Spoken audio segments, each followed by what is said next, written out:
Hey, everybody. I can't believe it's already Wednesday again. But lo and behold, here we are. Wednesday afternoon, evening, nighttime, depending on where you're at. Here it's just before evening, late afternoon, I would say. Wouldn't you say, Tim? Yes. Late afternoon on the West Coast, beautiful Santa Cruz, California. Thanks for joining us. Really glad to see you. If you are new, welcome. And if you'd like to come on into the Zoom call, you can do that by just clicking on the link in the description and the Facebook post. And just come on in and chat with us. It's fun. We are going to have a good time. So anyway, we were just kind of chatting, as we were getting warmed up here, and Brian was just asking about discounts. I think that's a great topic for tonight. Do you provide discounts to customers? And the context Brian was talking about was like if you got multiple bathrooms in a house or for a contract or something like that, do you discount that? Or are there other situations where you give people a deal? I'm curious. Bill started to talk about it. Bill, what were you saying about that? Well, Brian's question was, if you're doing work for a builder with multiple doors, do you do a discount? And I said we used to when we were getting started and we were looking to get builders, but they became a headache when the second or third bathroom that we were supposed to do wasn't ready. And now the whole idea of the discount is so you don't have to go back and charge them trip charges for the second and the third one.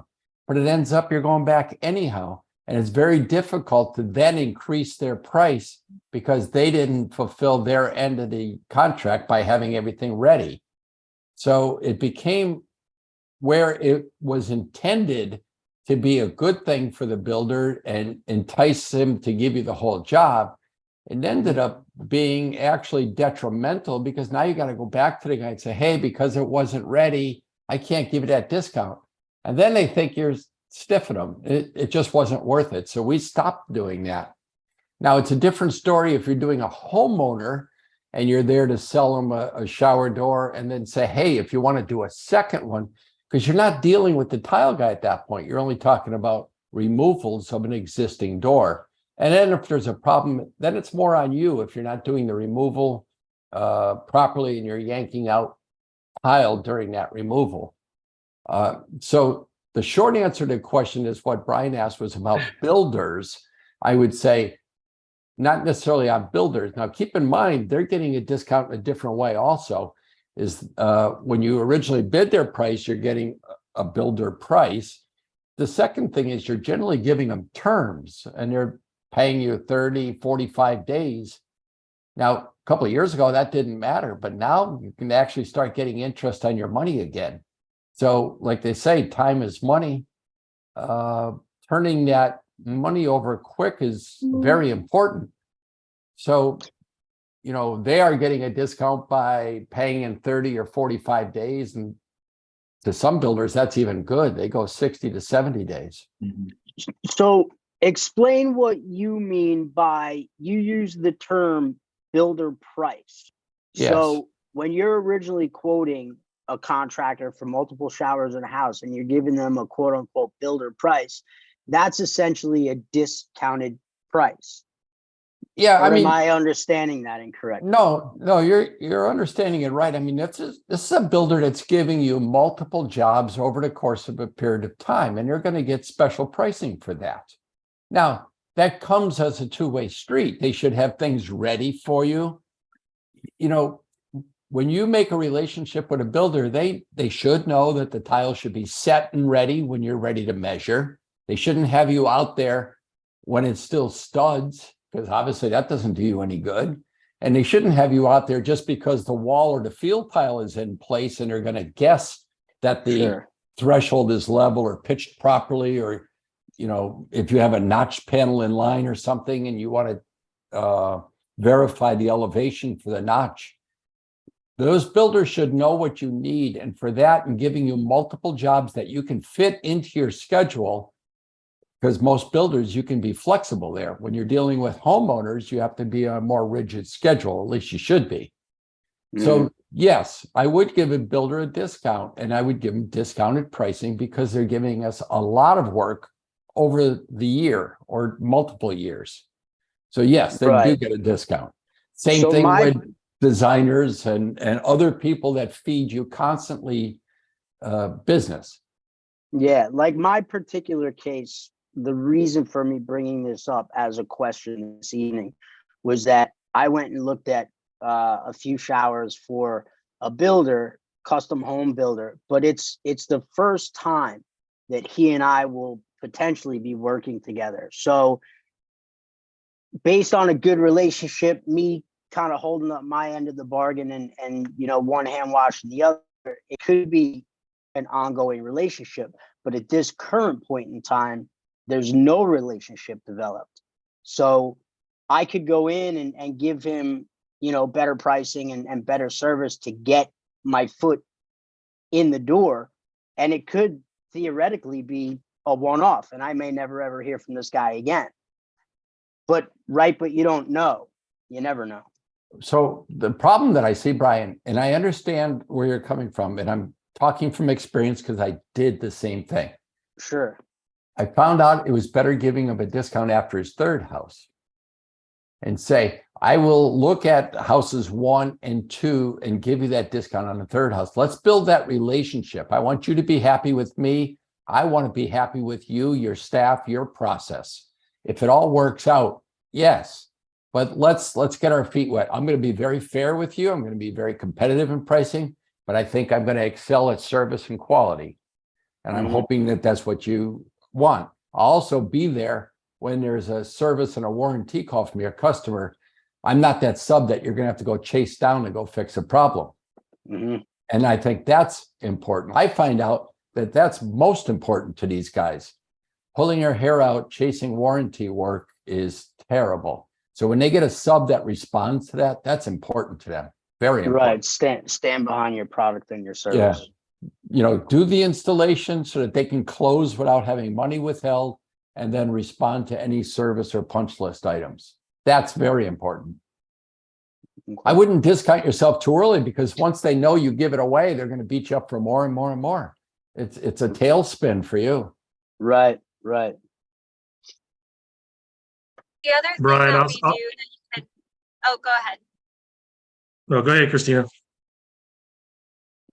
Really, the other thing that we do, and you can kind of negotiate, is although we don't fabricate, we do provide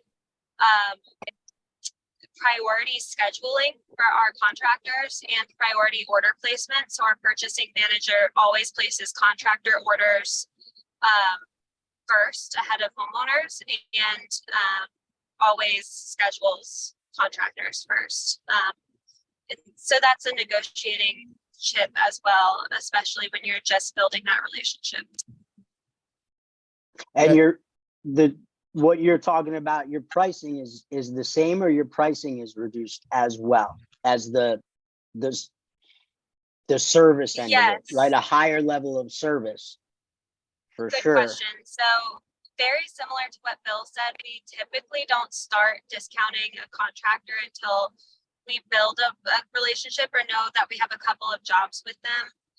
We don't even discuss it, because our reputation in a lot of cases, we're very lucky, has preceded us in our market. But sometimes builders will say, well, what are you going to do for me? I'm going to give you more business. And that's a tricky one. Sometimes we will go ahead and discount if we want to earn their business and want to earn their trust. Generally, though, we try not to do that if we don't have to, and they understand that for the most part. But we still have those one or two who are going to beat us up over price no matter what we do. So yeah, we'll discount, we'll give them priority, we'll show them why they need to come back. And then if they don't, we still have great margins on it. We don't cut our margins too much one way or another. So that's just our policy. So Brian, there's another thing to look at here. are they trying to negotiate with you, or are you trying to sweeten the pot to get them, get their business because they're currently using somebody else? It would be the latter. But it was mentioned to me that whoever he was using, he's not happy with, kind of had his own opinion about this guy and didn't really get along with him. And, I was referred to him by a tile contractor that I had seen on a job. Sure. We were there doing the shower. He was finishing up the tile work. So, the tile guy got to see, kind of how we work and, that we didn't leave a mess and so on and so forth. And the referral and recommendation was given, by his tile guy who he trusts. So there was that, relationship was kind of, the introduction, I guess, was done correctly, properly. But he's not asked me anything regarding pricing at this point, other than, can you get me a price on this? Yeah, I would, Brian, if I were you, I wouldn't drop your pants too quick on it. He's looking for service. He's got a pain point right now. He's potentially wants to change subs. He's testing the water. I would just go in there, give him a fair competitive price and just kill him with service, follow up, make sure he likes it. Do something that you would know that the other guy didn't do, whether it's putting a blanket down and protecting it, sweeping up after, just go above and beyond. That's going to wow them to the point where they're going to use you. And it's worth an extra $100 if you're $100 higher than he is. That's nothing. If you're the kind of guy that's going to answer the phone and be there when he says. Now, following up on Christina's, I would say this too. One of the benefits we have with builders is that part of our deal is they need to be flexible with us. We'll give them a day, we'll be there. But it might be 7:30 in the morning or 5:30 in the evening. Let us get the homeowners. Those are the ones that are on a tighter schedule. We'll fit that in. And then we have wide open flexibility because we've got generators or power inverters. We can work in new construction most any time. And the benefit of giving a builder discount for a guy that's giving you that work is that you have the flexibility with that schedule so that if you have a homeowner, they don't have to stay home from work all day waiting for you to show up because something happened at a builder house and tied you up. So now you get the homeowner job, you go in there, you get paid on completion of that. So your cash flow is good. And then you can do your builder work. So as long as he gets his job done, he's happy, whether you show up, like I said, late in the day or early in the morning, but work it around your other schedule. I heard somebody say something. I don't know what that was. I was saying earlier, Brian, my quick response to what you're dealing with would be, you shouldn't be cheaper than the shitty guy. So if he doesn't like the other guy for a reason, you shouldn't be cheaper than him for any reason. Because you're going to give better service. That's the idea. And you should be paid for what you do. I will say in regard to contractors, we do a tiered program. So a contractor that's giving us dozens of showers a year is going to work at a different percentage than even a builder that's a new builder. So a new builder for us is going to get a builder price, but it's not the same builder price that someone who's giving me dozens of showers that I've been doing their work for years and years is going to get. So I kind of base it on volume, relationship, which is a big part of it, because even if a builder gives us a lot of work and they're extremely difficult to deal with, they're going to work at a certain price point. So, and then homeowners work at a completely separate price point. So we kind of have an understanding on our sales team of how that works. But a new builder is also not going to get terms. They're going to work into terms. That's usually a 6 to 12 month process.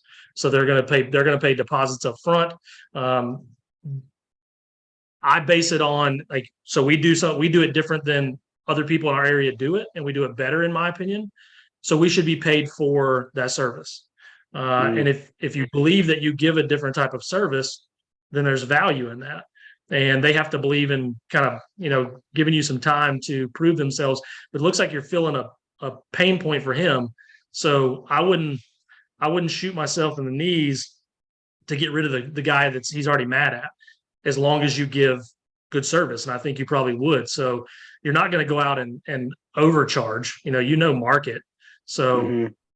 you might go less than like a typical retail homeowner. That's going to be a one-time thing, but I wouldn't put him at your lowest point right off the bat for any reason. Right. Does that help, Brian? That does help. Yeah, that is helpful. Because I've questioned this, and I mean, for lack of a better term, struggled with it before on certain jobs, and where there were multiple showers for a new a new job, a new contractor, new remodeler, whatever it was, and a lot of it was, and like I forget that sometimes that part of what I'm charging for and what they're paying for is the exceptional level of communication and service and the quality, right? Like that's a big part of it.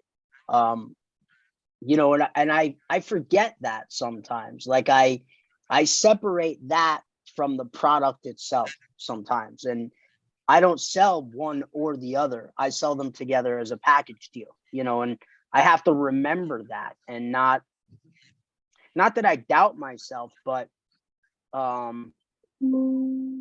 tend to question it, I guess, a little too much sometimes, especially when the home, is sexy looking and the showers are real attractive looking and they look like they're going to be fun installs. And like, I want to get my hands on it, and I want to make sure that I don't miss out. But, I gotta remember that, like, what I provide is much more than just glass and hardware. Brian, how many builders do you have now?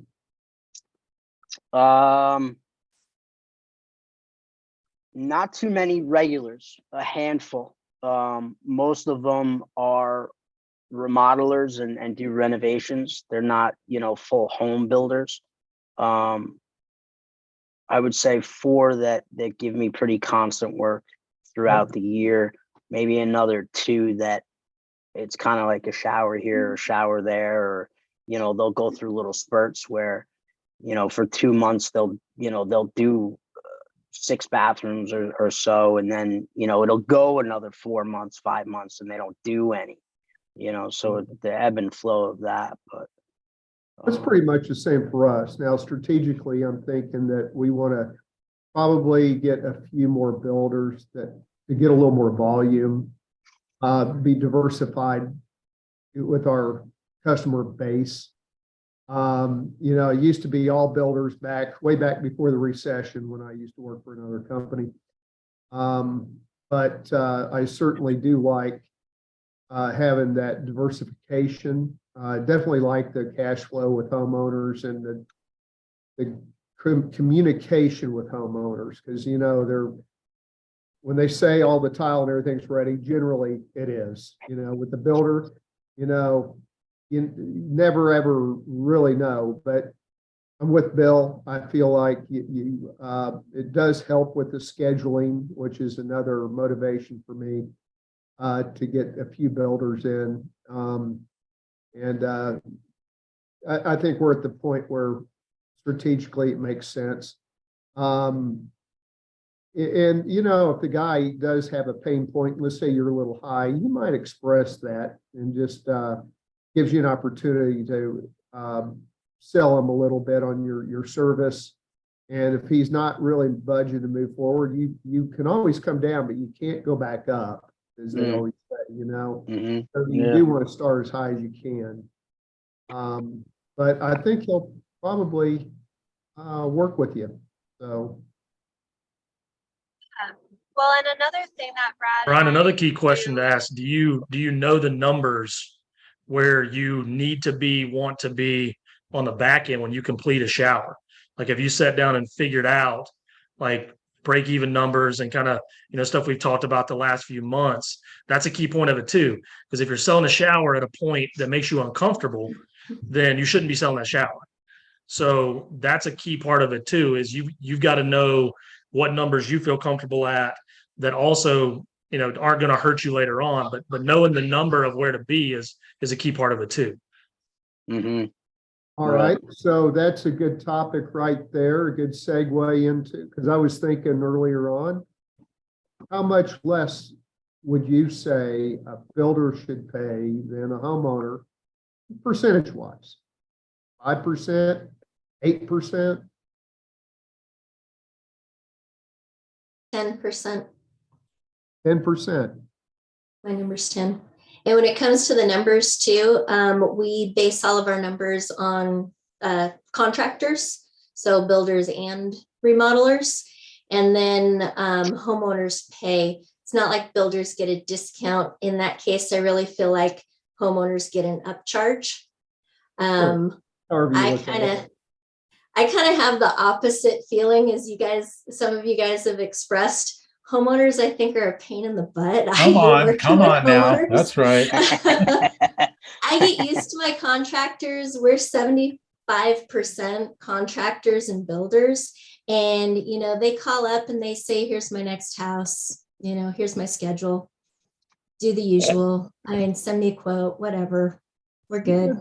Shannon, you're eating gravy. All you're doing is eating gravy at that point. You got to work for it. The homeowners are going to be your biggest word of mouth, and you're going to grow your business because of the homeowners. A builder is not going to tell another builder that you're a great sub. Not going to happen. But a homeowner is going to tell their friend that you're a great company to work with. And you're going to get your 50% up front. You're going to get paid on completion, and you're going to get word of mouth and referrals. A builder is great. It's easy. It's easy money. They pick up the phone. Here's the house. My standard package. Generally, you have very little chance of upgrades. You're going to go and put a standard package. You don't get the face-to-face with the customers to sell them the half-inch, the coating, the upgrade handles. At least most builders don't. The track builders don't do that. But that's the homeowners are giving you the opportunity to bring out your salesmanship and work for that money. Yes, you're getting gravy and it's great. But when the recession hit, like it's hit a couple of times and the builders are slow, you've got to get your team on board for the homeowner work, because that's what keeps you going.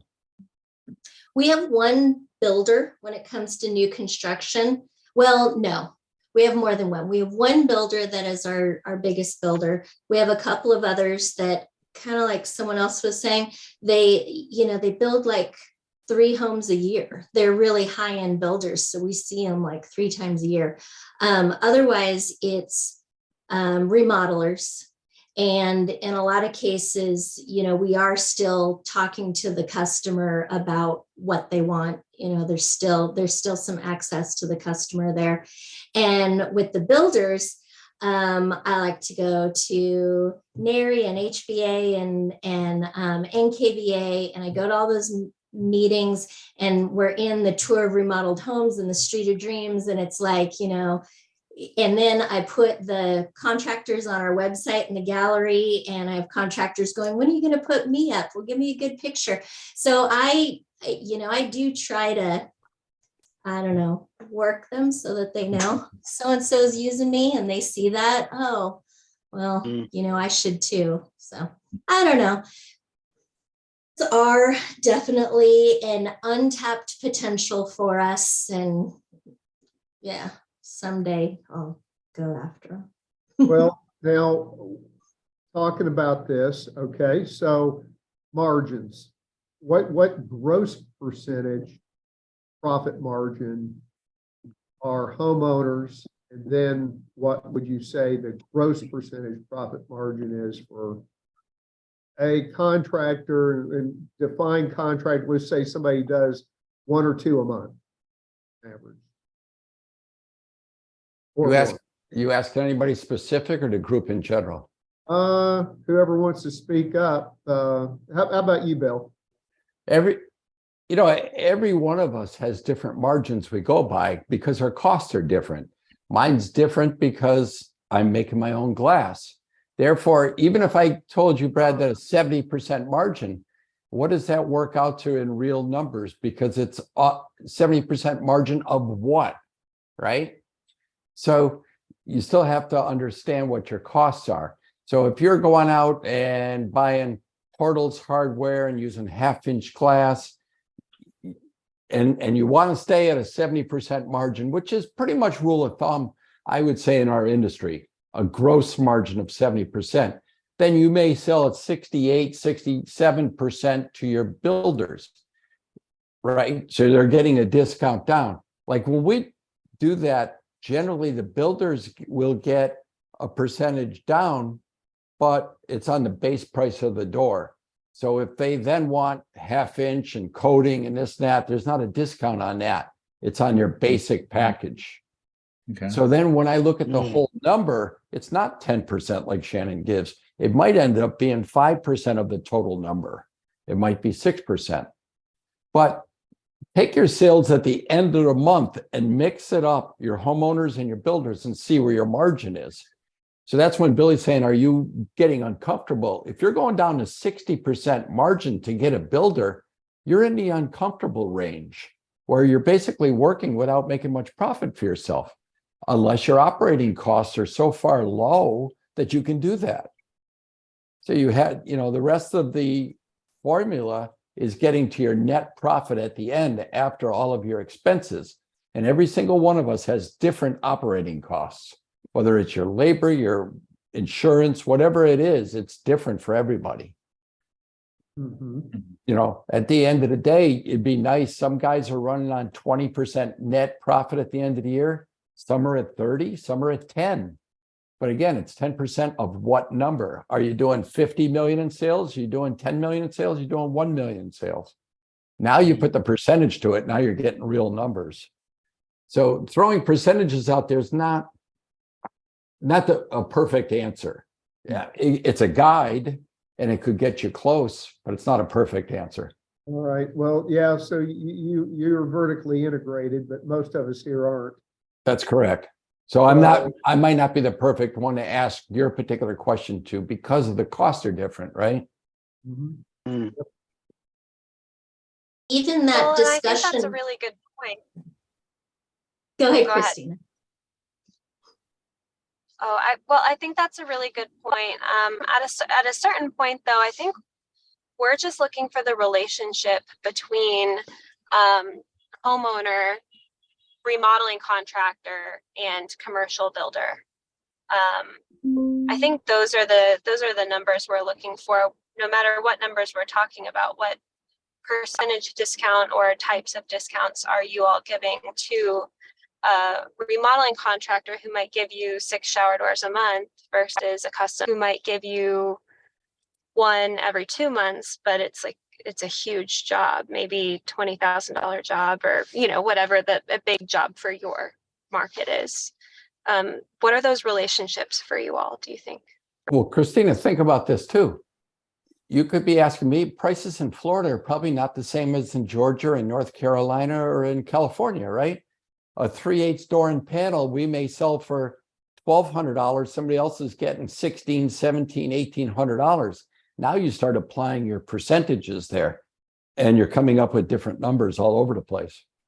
Right. So just relationship wise, there's no way to communicate these relationships. No, I don't want to say there's no way. You can just say you can apply a discount, and that's up to you for your business, what you feel is important for those. You want to prioritize builders? Do you want to prioritize remodelers? Do you want to prioritize interior decorators that may be feeding you a lot of business, or tile stores that feed you a lot of business? You have to look at that and prioritize it and figure out what's fair for both of you. Okay. You know what I'm saying? How important is that to Yeah. you? What percentage of that business? And by discounting it, I mean, are you going to be overloaded with all customers that you're giving discounts to? So basically you're working for them. Yeah. You don't want to be working for them. You want to work your tail off for yourself so you can grow your business and invest in your own business. Right? Certainly. I saw your post last week. It says, look out, Georgia. Well, if you want to keep growing, you're not going to keep growing if you're giving it away to every builder and designer around, right? Yeah, that's right. So I think Brad and I are actually bidding something we haven't done too often. It's a new custom home which we've done work in new custom homes like shower doors and things, but this build hasn't even begun yet. And so they weren't, stair rails and windscreens and wine cellars. And I mean, Basana, a wine cellar, a safe, an elevator. I mean, this house is immaculate. It's crazy. But we don't even, I mean, we can bid it, but at a certain point, are we going to be $10,000 different than the same guy in our market because we're not discounting appropriately? I mean, but we also, again, to your point, have to make sure the job is worth our while, but we don't want to, I don't know, we want to get the job so badly. And that's what I think Brian was saying too, is like, it's a sexy house. You really want to be involved, and you want to be involved with this builder and this home and this project, but at what cost? Yeah, and you got to look at whatever your cost is in relationship to what the builder's charging for the house and what his other subs are charging them, right? Take a look at what plumbing they're putting in. Is the plumber putting in high-end Kohler or Jado or really high-end plumbing fixtures, or is he going with a Moen and a very basic one? So you have to gauge it there too. And it also goes with what product are you selling them? Are you selling them the half-inch glass, I mean, ultra clear with low iron, polished nickel? So there's all sorts of variables there. Usually on high-end houses, they're going to want high-end finishes. Definitely. The thing, they gave us blueprints, but they didn't give us, and they gave us like some measurements, but nothing else. I mean, nothing. The preliminary We have no idea what we're doing. Yeah, that's Okay, but that's a great opportunity for you to make. That's the opportunity for you to make that relationship, make that phone call. Hey, I'm looking at this. If we did this and this, it could save you some money. I'd hate to just give you an estimate of a number and you don't know what it entails. How high do you want to go? If you go this high, it's not going to cost you as much as if you go this high, because that's going to require extra support, extra studying, maybe an extra bracket or two that's going to cost you more money. If you have the wall rotated, maybe we're not cutting miters on glass and it's going to save you money there too. Now you're building value with him, not only for that house, but he's going to remember, oh my God, Christina was on her game. She could save us money on this next house that we're bidding. This is where you can take that opportunity and build friendships.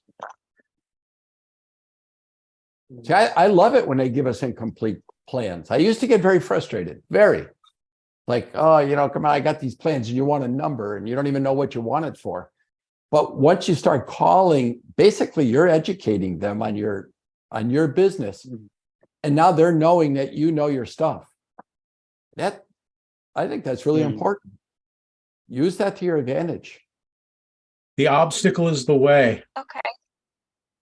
Absolutely. The obstacle is the way. The thing that other people see as a roadblock or a challenge is a lot of times a real opportunity just to kind of look at things different. Like Bill was talking about. I mean, that's brilliant, because I know whenever I get drawings from somebody, it's always like a floor plan. Right. How do you build a shower door from a floor plan? You need elevations. You need to see, is there a pony wall here? I mean, what's going on, but it's a great opportunity to pick up the phone and call someone and talk to them, and ask those questions and get to know them. Let them get to know how cool you are and how much fun you are to work with.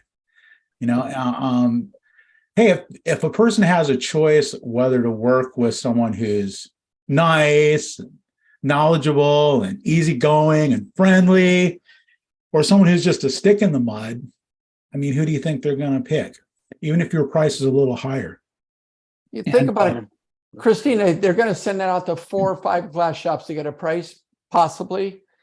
But you're the one that's picking up the phone and trying to find ways to save them money. I don't know if anybody else is doing that.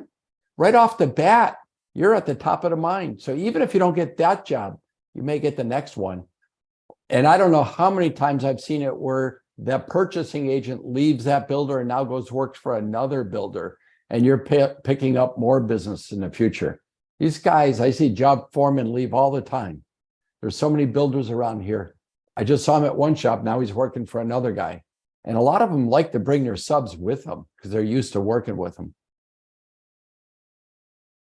Yeah, no, that's great information. I was worried about calling the builder because I figure everyone's going to be calling him asking a million questions. I didn't want to bother him, but you're right. I mean, you would be top of mind. You don't want to, get lost in the bottom of the stack because you didn't make the call.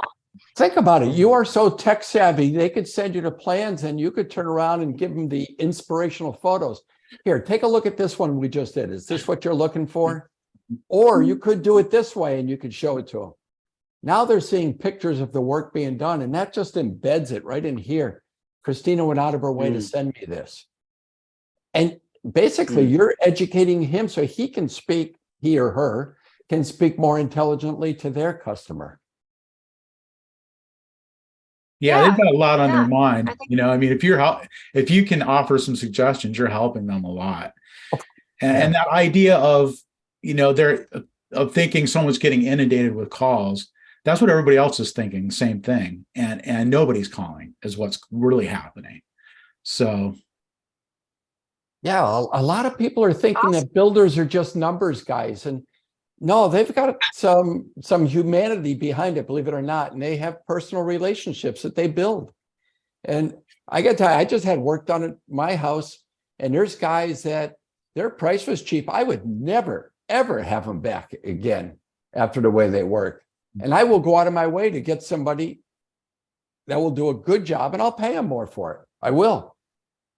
I think when they find that right sub, price isn't going to be the issue. It's going to be, when can you do it? Can you take care of my customer?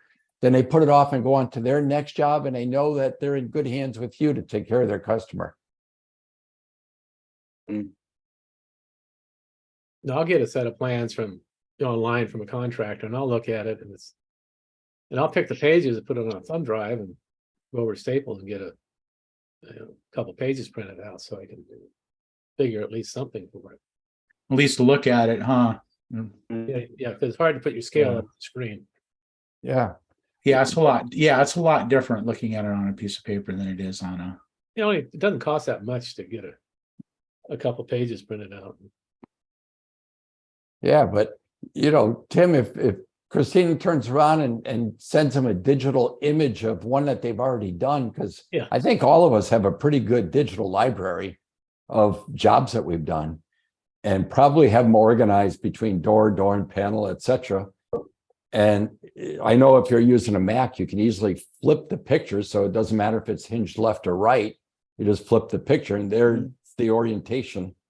Yeah, but most of these plans, there are no details of Right. elevations of the showers. They're just right. They're just overhead views, or what they overhead views, and and I just give them my this is my interpretation. This is just for a budget item only, and they go with that because all that stuff isn't figured out till the end anyway.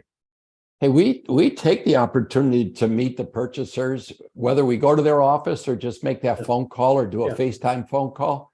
But the same thing, I try and look at the plans and see who the architect is also, and make that recommendation and call that. Even if you call the architect and say, hey, just look at your plans. I want to let you know, great set of plans. House looks great. If you ever need anybody, or if you need any advice on whatever's coming up in shower doors, here, keep my number. They love that. They love it. Good point. Yeah.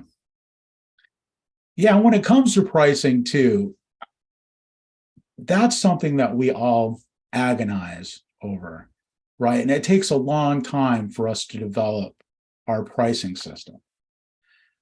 So, I mean, really, we all kind of do pretty much the same work.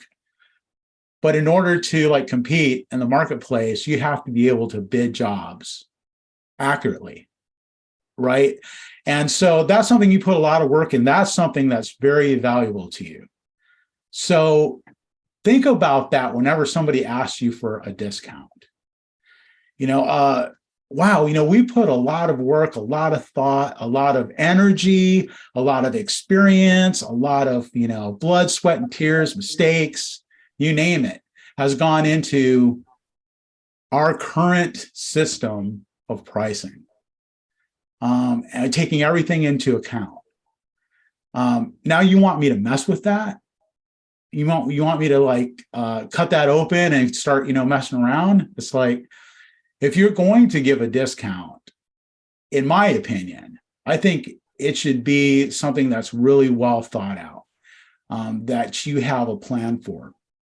And one thing that somebody told me that I thought was really smart is, when someone asks for a discount, tell them, why don't we get to the end of this job and then talk about a discount?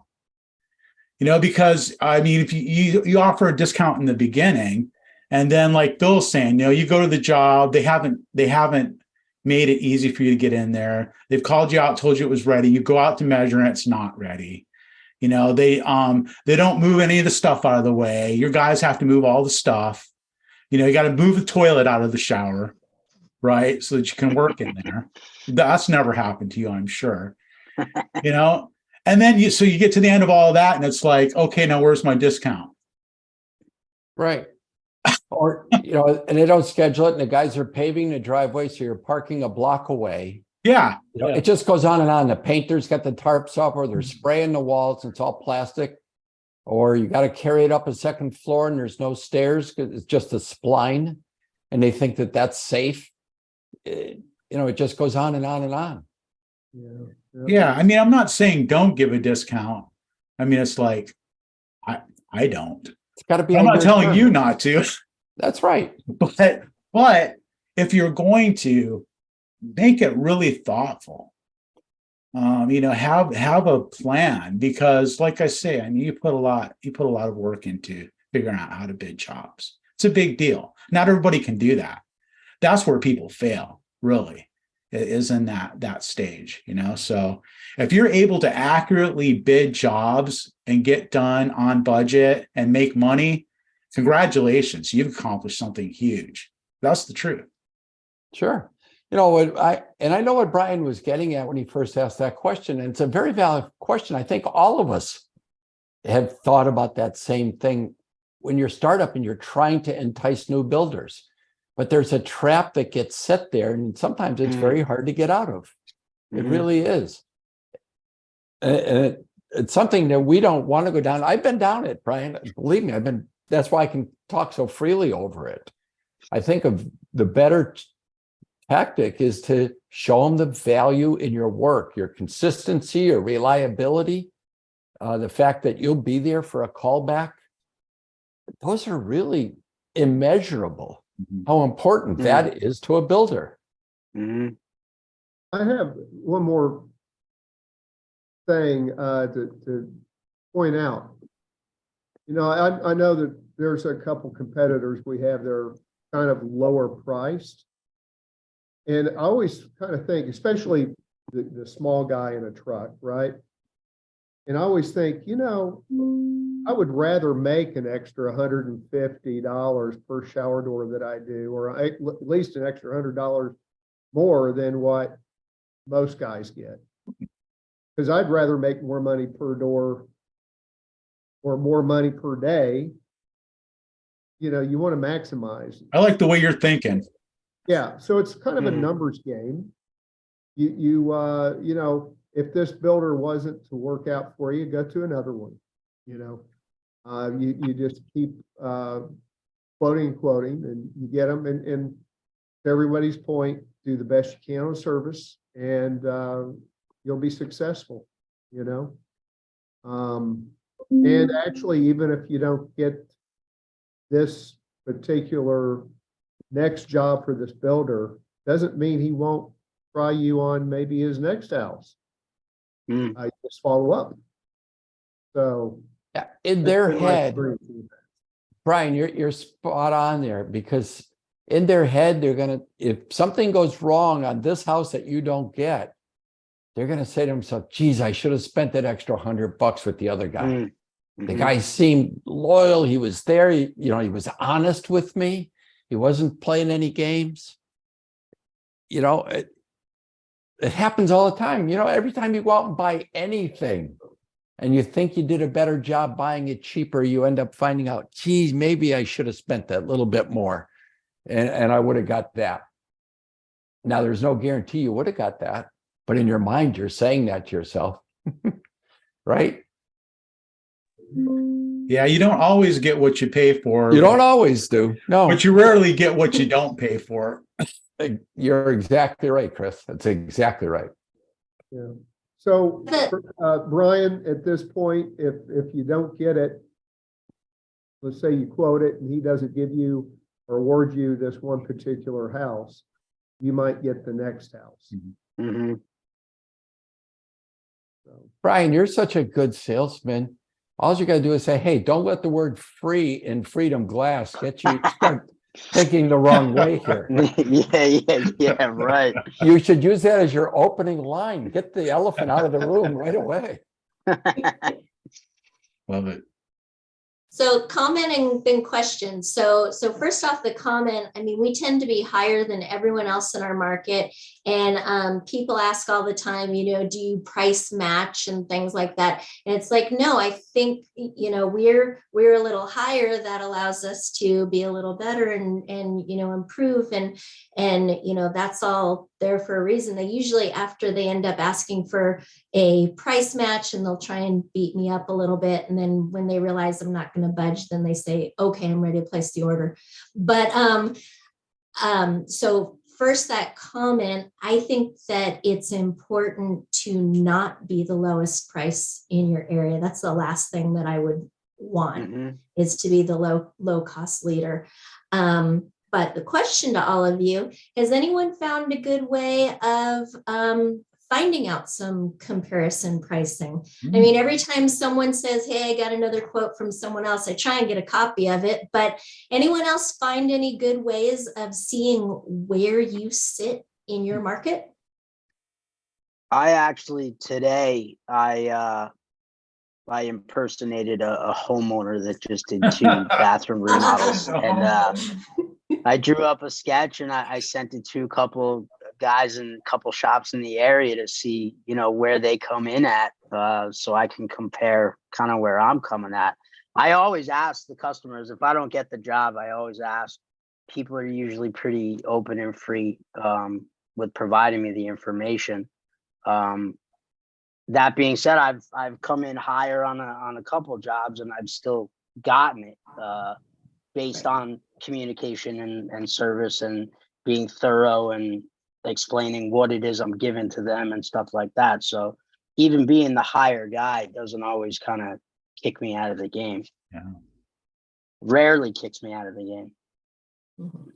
Have you heard of the business triangle? It's an age-old thing. You just take a triangle or a pyramid, and there's 3 points, and it's quality, time, and price. And there's a little saying under there that says, pick 2 because you can't have all 3. That's the generalized rule in business, right? So if you want a cheap price, then either you're going to get, you know, less quality, or you're going to wait longer for it. So there's a whole thing in building that value. They're only looking at one part of the formula, the price.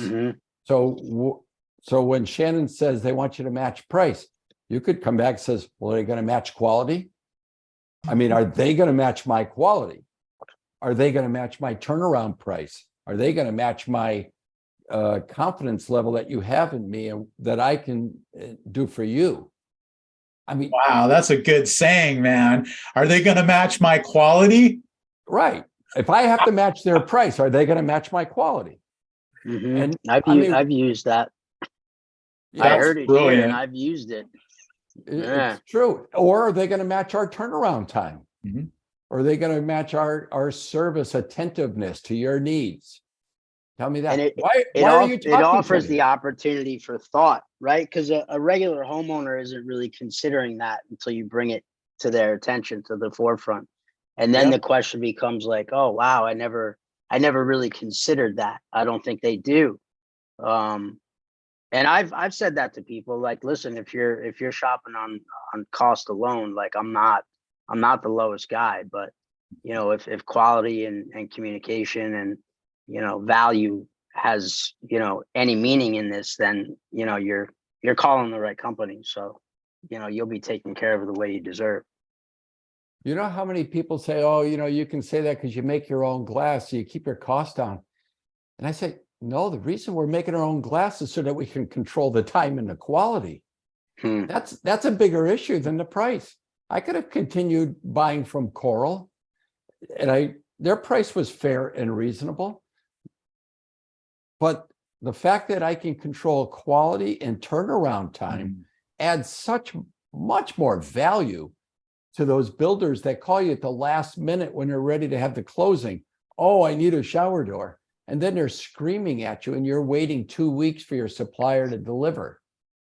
It's much better if you can push it through the shop and get it there the next day or the day after that. Yeah, that makes a huge difference, but they don't even look at that part of the equation.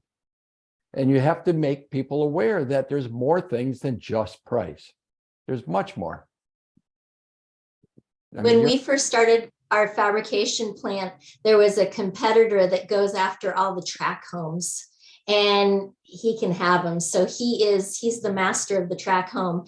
And when we started fabricating, he told our distributors and people in common that he knew that the reason we were fabricating was so that we could produce at a lower cost and come in lower than him and take his market.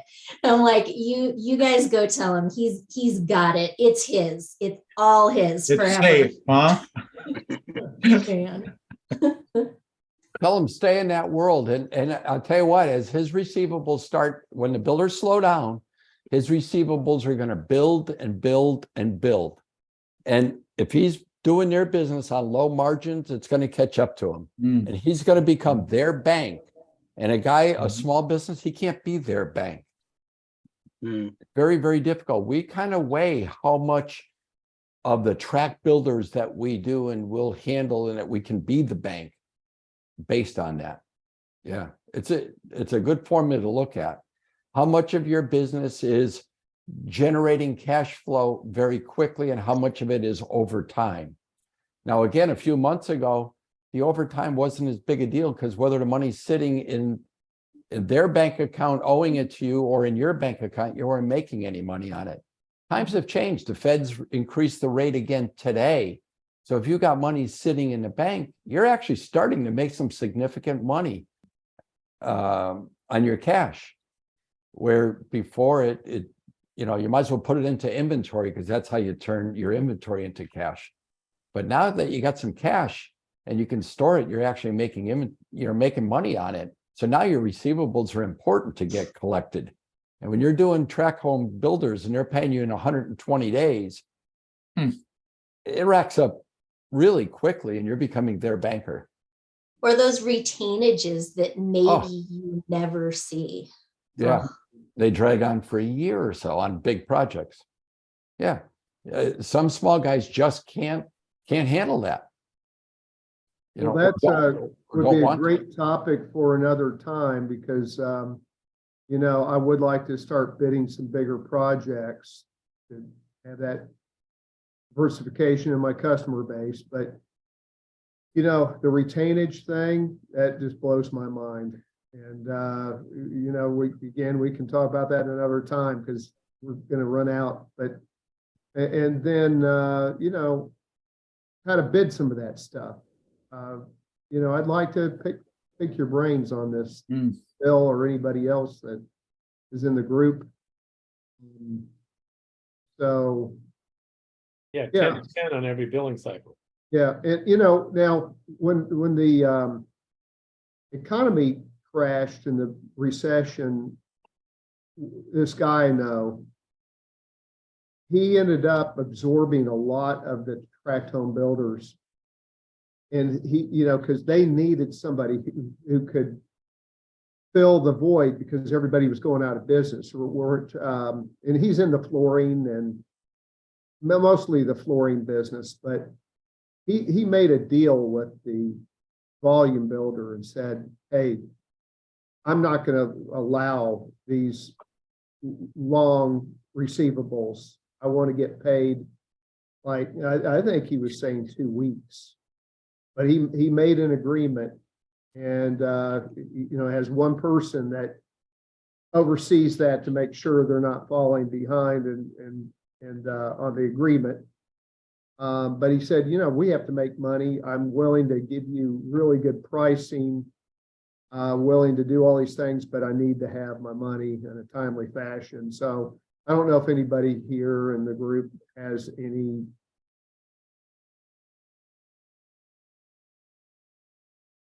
like that, where you have those conversations with your volume builders. For those of you who have volume builders. That could be a whole nother discussion, but Yeah. yes, we do. I mean, we've got high-rise towers that drag on for years. We've got, and Shannon's exactly right with the retainage. So we try and do that during the bidding to say, okay, you can have a retainage for, this many in the pod or however many, or maybe break it down per tower. Like we're doing 5 towers. Let's treat each tower as an individual one. So now you're only maybe a year out on the retainage. So yeah, we can talk about that for sure. Or you price that would be a good topic for a Yeah, call. then at the end of the project, if something goes wrong and it's not your problem, you don't get your money until it's fixed. That's exactly right. We had one that was a roofer's problem. We had And one sewer treatment plant that started like 5 years. And by the time we got to the administration buildings, that was 5 years later. And when they went to do all the pumps, they were spiking the computer system and they held retention on the treatment plant. On 5, and we had nothing to do with what was going on 5 years before. Yeah, your lawyer can fix that. There is a way around it, especially if you can identify the bottleneck there, if it was the one, but we'll talk about that. I see we're running out of time. The other piece to add to that conversation when we talk about it are those clauses that are you don't get paid if we don't get paid from the whoever's financing it. Yep. Oh, those make me crazy. Yep. If enough of us, if this whole industry understood all the contracts instead of just signing it and agree to it, and we took a stand, they would have no choice but to give in to us because, I mean, they need us as much as we want their business. They need us. And Chris, we could talk about this, the same thing with Angie's List and Home Advisor. We're actually working for them and they need us. And we shouldn't be paying for these leads that they give out to 3 or 4 other companies. And enough of us have to understand how it works, and we would have much better leverage. Yeah, that's a racket right there. Yeah. There is. So don't get me started. Well, look at how good, when you get a good topic, look at how fast time goes by. Right, man. Yeah. Killing it. Flew tonight. It flew. No kidding. Yeah, well, thanks everybody for showing up. We were getting down to the last minute there, and it was just me and Tim. I was thinking, man, me and Tim are going to have to do this tonight. It's going to be the Chris and Tim show. Then everybody showed up, man. Like the last couple of minutes is awesome. I knew you wouldn't fail. Well, anyway, hey, thanks a lot for joining us. I hope you learned as much as I did tonight. I love it. I'll come back next Wednesday and we'll do it again.